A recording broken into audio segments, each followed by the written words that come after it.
예. 아무래도 요즘 이제 C19 때문에 사람을 만나는 것도 쉽지 않고, 주로 이제 전화로 여러 사람을 만납니다. 그 가운데 어떤 사람은 자신의 삶의 기쁨을 전해주는 분도 있고요. 자신의 질병과 질고로 인해서 고통하면서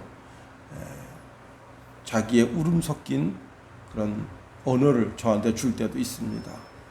목사가 할 수 있는 게 없잖아요. 목사는 의사도 아니고 오직 단지 하나님의 말씀을 받아 전하고 또 기도할 뿐입니다. 어제 한 목사님하고 통화하는데 한 15분 정도 통화를 했는데 계속해서 울어요. 절규 속에서.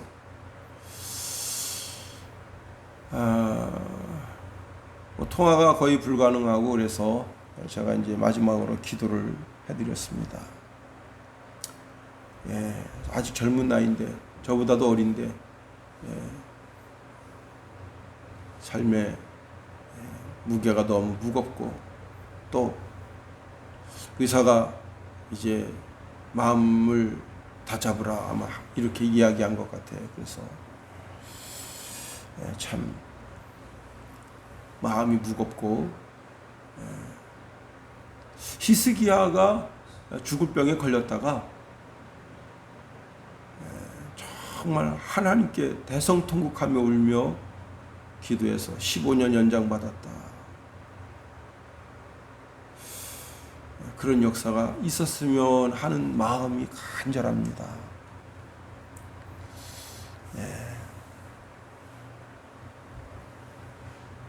하나님께서 그 종의 기도를 들으시고 또 모든 노예원과 또 그를 아는 모든 지인들이 아마 숨죽이면서 하나님께 기도할 거예요. 하나님의 섭리와 역사하심이 있기를 기다릴 뿐입니다. 자, 오늘 본문으로 가면 본문이 엄청 길어요. 81절이에요. 제가 어제 이 말씀을 묵상하면서 야, 되게 길다.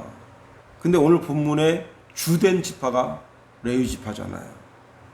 근데 이 레위 지파, 이 역대상을 기록하고 있는 분이 에스라입니다. 에스라는 레위 지파예요.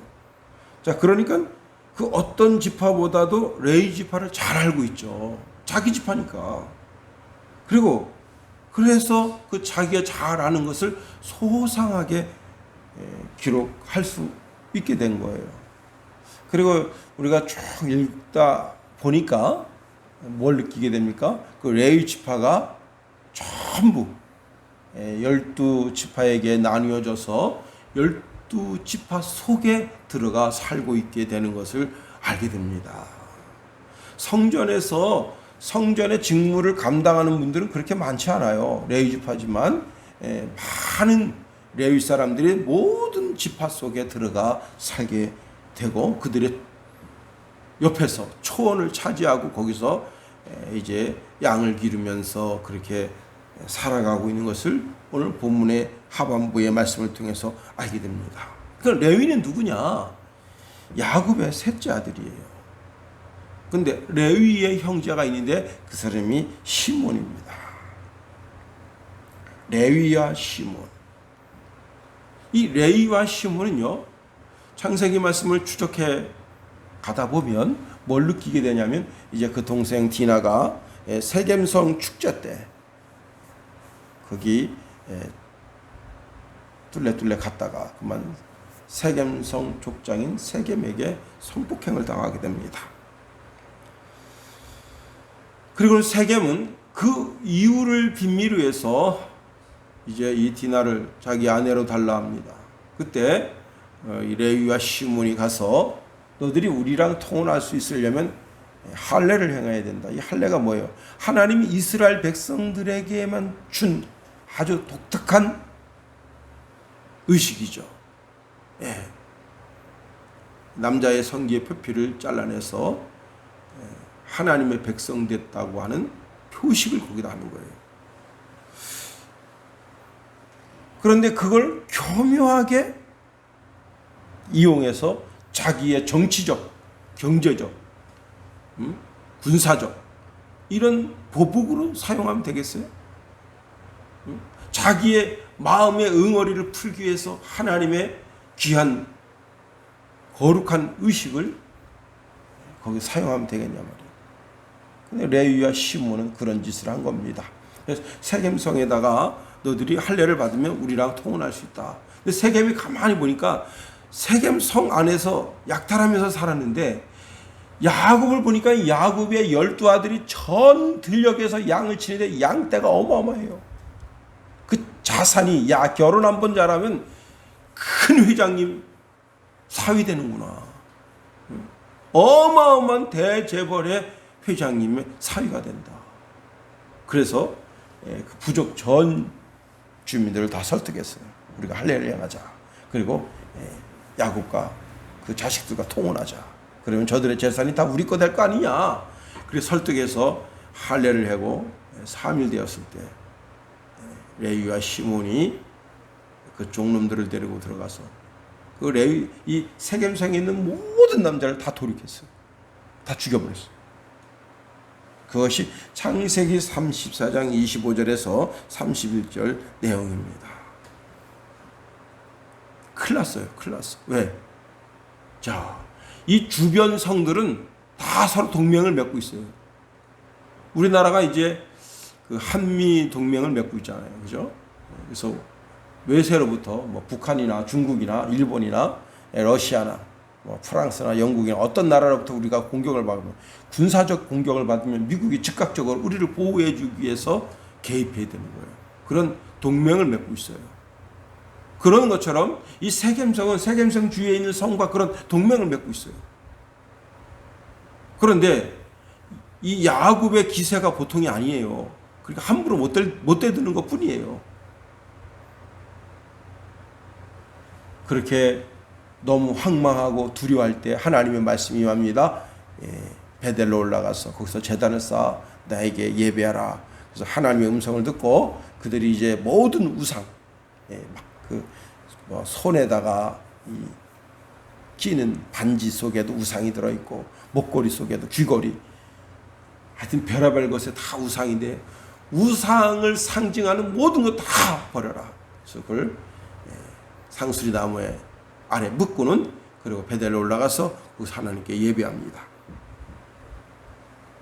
세월이 흘렀어요. 10년, 20년 이제 야곱이 죽을 때가 됐습니다. 그때 야곱이 이 두 아들에 대해서 저주를 했어요. 웬만하면 죽을 때는 축복하고 죽어야죠. 자기 아들인데 창세기 49장 5절 7절에 보면 시몬과 레위는 형제요 그들의 칼은 폭력의 도구로다. 칼을 잘 써야죠. 칼을 통해서 아니 주부들이 칼을 잘 써가지고 호박도 잘 쓸고 무도 잘 쓸고 그래가지고 맛지게 해서 아침을 먹이는 그 즐거움과 기쁨이 있잖아요.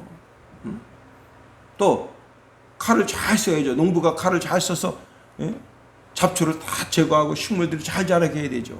근데 그 칼로 사람을 죽이고 사람을 돌육하고 사람을 해야 하는 그런 일로 이 칼을 사용하면 안 되는 거예요. 그래서 야곱이 2번이나 저주했어요.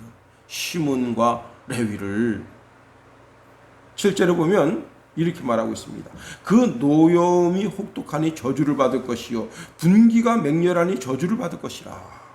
내가 그들을 야곱 중에서 나누며 이스라엘 중에서 흩으리로다. 제가 오늘 지금 이 성경 말씀을 읽으면서 그 후반부에 보면 이제 이들이 가나안 땅에 정착할 때 모든 지파 속에 다 그 지파 속에 그 시몬과 레위 지파가 다 흩어집니다. 자, 그런데 어느 마을에 이제 여기 춘천시라고 생각하자고요.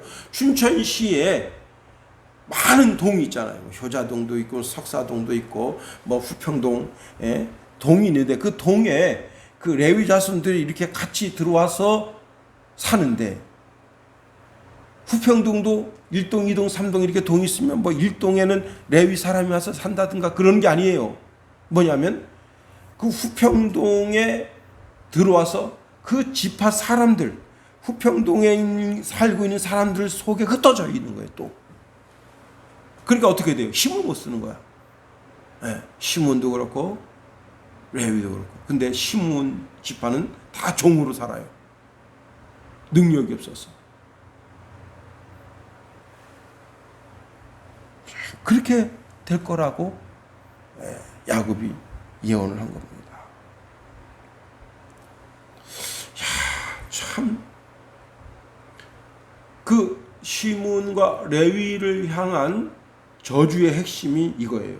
내가 그들을 야곱 중에서 나누며 이스라엘 중에 흩으리로다.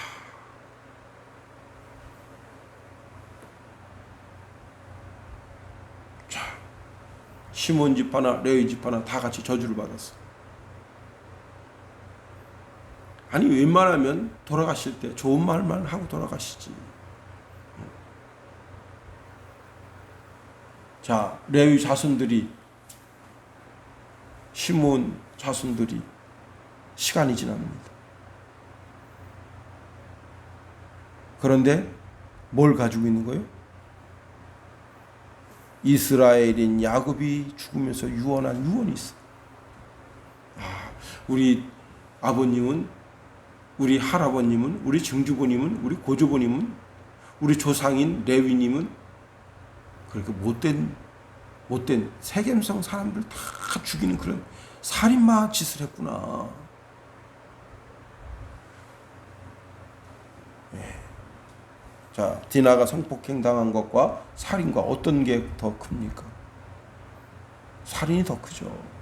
한 사람 죽이는 것도 아니고 세겜성 모든 남자를 다 죽였다. 이거는 진짜 그냥 말도 안 되는 짓이에요. 자, 그런데 이제 이 레위 지파가 하나님의 장중안에 붙들리는 사건이 생깁니다. 그것이 뭐냐면, 이제 이스라엘 백성들이 고센 땅에 살고 있으면서 이스라엘 백성들이 강성해지니까 바로가 모든 남자아이는 태어나면 나일강에 던져라, 여자아이면 살려라, 그렇게 했어요. 어느 한 집안, 레위의 한 집에 애가 태어났습니다. 그때 당시에 모든 아빠 엄마들은 남자아이가 태어나면 다 갖다 나일강에 던져요. 그 즉시 던집니다. 그런데 이 부부는 이 애를 나일강에 던질 수가 없는 거예요. 어떤 분은 그럴 거예요. 애가 잘생겨서, 애가 햇선 보이고 준수해서. 그게 아니에요. 생명을 존중하는 사람, 생명을 귀하게 보는 그 사랑이 그 속에 있는 거야. 그래서 그 아이를 못 버리는 거예요. 이게 굉장히 중요합니다. 예. 어린 아기지만 그 어린 아기의 생명을 귀하게 여기는 사랑, 그게 하나님 사랑이에요. 그 부부가 하나님 사랑을 가지고 있어요. 그래서 자기 집에서 3개월 동안 기른 거예요. 그런데 자, 3개월 정도 기른 다음에 이제 갈 상자를 엮어서 역청을 발라가지고 그리고는 나일강에 띄웁니다. 나일강에 던진 게 아니에요. 이거 어린 게 무슨 수영을 하겠어 뭐라 하겠어. 나일강에 던지면 죽는 거예요. 갈 상자를 엮어서 거기다 탁 넣는데 바로 공주가 그날따라 목욕을 하고 싶은 거야. 그래도 목욕을 하면 자기 집에서 은밀하게 하지. 예? 벌건대나 이제 나일강에서. 그래서 시녀들이 수십 명 달겨들어가지고 그 나일강에 남자들이 못 오게, 야, 공주님께서 여기 계신다, 오지 마라. 그리고 목욕을 합니다. 근데 저기서 뭔 상자가 와. 그 시녀한테 가서 가져와라. 보니까 애가 있는데 거기서 막 울어제키는데 너무 귀여워요. 제가 노 회장님 설교를 들었는데 거기 보니까 그때 당시에 그 공주가 이제 애를 낳는데, 여아를 낳는데 죽었대요.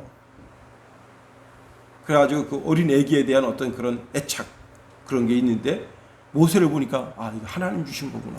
그 자기가 갖다 기르겠다 마음 먹고 그렇게 해서 모세가 건져냄을 받습니다.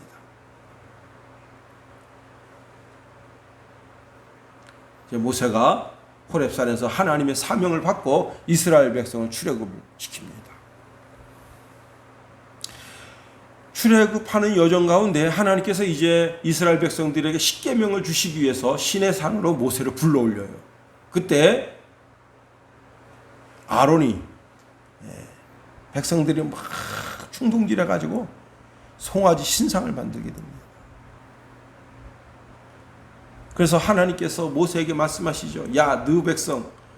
그때 하나님 내 백성이라 하지 않았어요. 너 백성이라 했어요. 모세 너 백성. 아주 패역하구나. 내가 이 새끼들 다 죽이고 너를 택해서 새 백성이 나게 하겠다. 왜? 기껏 출애굽 시켜가지고 기껏 광야에서 아침마다 만나 먹여주시고 또 고기 먹고 싶다 해서 메추라기 먹여주시고 반석에서 쪼개서 물을 내주시고 아니 불기둥 구름기둥으로 이렇게 보호하고 있는데 그 속에서 금송아지 만들어가지고 춤추면서 거기서 성행위를 하고 못된 짓을 하니까 하나님의 분노가 그냥 부글부글 끓어오르시는 거예요. 응? 그리고 그 송아지 신상을 탁 해놓고 이게 여호와다. 오늘은 절일이다. 그래 버리니까 하나님이 그냥 진짜 현기증이 나시는 지경이에요. 그래서 모세가 내려왔어요. 자기 품에 지금 두 돌판이 있어요. 두 돌판이 뭐예요? 첫 번째서부터 네 번째가 하나님을 어떻게 예배하는가. 우상을 만들지 말아라. 그게 써있어, 그게. 그래서 그 말씀을 거기다 비춰주면 어떻게 되는 거예요? 너는 새끼들 다 죄인이야. 그 보여지니까 돌판을 확 깨버린 거예요. 그냥. 하나님 말씀 보여주지 못하도록. 그때 모세가 말합니다. 누구든지 여호와의 편에 있는 자는 내게로 나오라 하매 레위 자손들이 다 나와서 너들 칼을 차라. 그리고 그냥 그날 그 밤새 송아지 신상에서 뛰놀면서 못된 짓 했던 그놈들을 도륙하기 시작했습니다. 그때 하나님의 진노가 풀렸어요. 레위 자손이 하나님 편에 섰을 때 하나님에게 그 몸이 헌신된 거예요. 그래서 야곱이 저주했을 때, 시몬과 레위를 저주했을 때 너희는 백성들 가운데 그 12지파 가운데 흩어져 있고 그 흩어진 중에서 또 나누어지겠다고 말씀하셨지만 시몬은 종으로 살게 됐지만 레위는 제사장 직분으로 살게 됐다. 이게 복이에요. 뉘우침이 복이다. 깨달아 뉘우치는 것이 복이다. 우리 조상이 잘못했구나. 우리는 어차피 저주받은 족속인 걸 막 살자. 그게 아니에요. 우리 조상이 그렇게 했지만 그때 하나님 편에 섰으면 얼마나 좋았겠어. 그때 세겜성 사람들, 그 사람들 속에서 하나님의 뜻이 무엇인가 분별하고 이해했으면 얼마나 좋았겠어. 우리 조상이 그렇게 하지 못했으니 이제라도 우리 후손들이 하나님 편에 서자, 하나님 말씀 가운데 거하자 했으면 그게 복이 되는 거예요. 그런데 자기 감정이 풀리도록, 자기 분이 풀리도록 죽이고 또 죽이고, 그건 자기 스스로가 저주와 저주 가운데 거하는 거예요. 시편 73편 28절에 보니까 하나님께 가까이 함이 내게 복이라. 내가 주 여호와를 나의 피난처로 삼아 주의 모든 행적을 전파하리이다 했습니다. 자, 그래서 레위 지파가 제사장 지파가 되고, 제사장 지파는 늘 뭐예요? 하나님의 말씀을 가까이 하거든. 그러니 그 레위 지파 중에서 이스라엘 백성들을 잘 인도하는 그러한 선지자도 많이 나온 거예요. 그리고 제사장 지파니까 이스라엘 백성들의 그 죄악, 그 연약함 때문에 짓는 죄악을 다 보듬고 그 죄 때문에 슬퍼하고 괴로워하는 그 이스라엘 백성들의 마음을 위로할 수 있었던 거예요. 그렇습니다. 오늘 우리는 하나님의 말씀을 받은 자들이에요. 오늘 하나님 편에 서서 이 땅에 질고와 고통 속에서 괴로워하는 사람들의 마음을 위로하고 하나님의 말씀을 증거해서 그들로 하여금 주의 길로 가게 하는 선한 사명을 감당하는 저와 여러분이 다 될 수 있게 되기를 예수님의 이름으로 축원해 드립니다. 주기도문 하겠습니다. 하늘에 계신 우리 아버지, 아버지의 이름을 거룩하게 하시며 아버지의 나라가 오게 하시며 아버지의 뜻이 하늘에서와 같이 이 땅에서도 이루어지게 하소서. 오늘 우리에게 일용할 양식을 주시고 우리가 우리에게 잘못한 사람을 용서하여 준 것 같이 우리 죄를 용서하여 주시고 우리를 시험에 빠지지 않게 하시고 악에서 구하소서. 나라와 권능과 영광이 영원히 다 아버지의 것입니다. 아멘.